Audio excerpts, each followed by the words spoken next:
తెలంగాణ రాష్ట్రంలో కొంతమంది రాజకీయ నాయకులు తమ స్వార్థ రాజకీయాల కోసం గిరిజన బంజారా జాతుల మధ్య చిచ్చు పెట్టే ప్రయత్నం చేస్తున్నారని మాజీ ఎంపీ సీతారాం నాయక్ అన్నారు.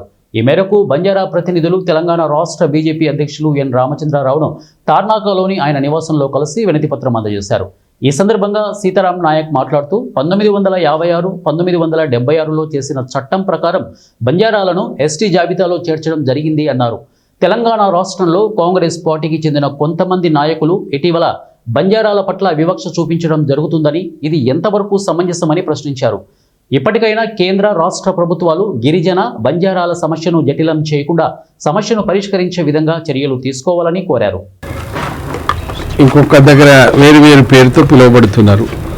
వీళ్ళు ఎక్కడ ఉన్నా ఒకే వేష భాష ఆచారాలు ఉన్నటువంటి వాళ్ళ మీద గత కొద్ది కాలంగా అంటే 2018 నుంచి వీళ్ళు లంబాడీలు కాదు, అసలు వీళ్ళు గిరిజనులు కాదు, వీళ్ళని గిరిజనుల నుంచి తొలగించాలని కొన్ని పిటిషన్స్ పడతా ఉన్నాయి. దాన్ని సంబంధించి మేము మొన్న కాంగ్రెస్ పార్టీకి సంబంధించినటువంటి నాయకులను కలిసాం. ఇది ఏ పార్టీకి సంబంధించింది కాదు, ఇక్కడ ఉన్నటువంటి వాళ్ళంతా రిటైర్డ్ ఉద్యోగులు, కొందరు పార్టీకి సంబంధించిన వాళ్ళం. మేమంతా మా అప్పీల్ వాళ్ళకి చేస్తూ ఉన్నాం. మొన్న కాంగ్రెస్కి ఇచ్చాం.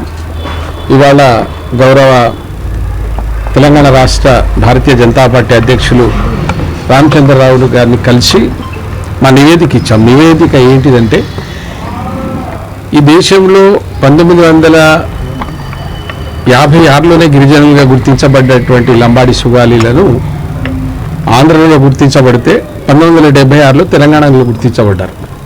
వీళ్ళు ఏ కారణాల చేత వీళ్ళను కాదంటున్నారు అనే దాని మీద మా దగ్గర ఉన్న సమాచారాన్ని ఇచ్చాం.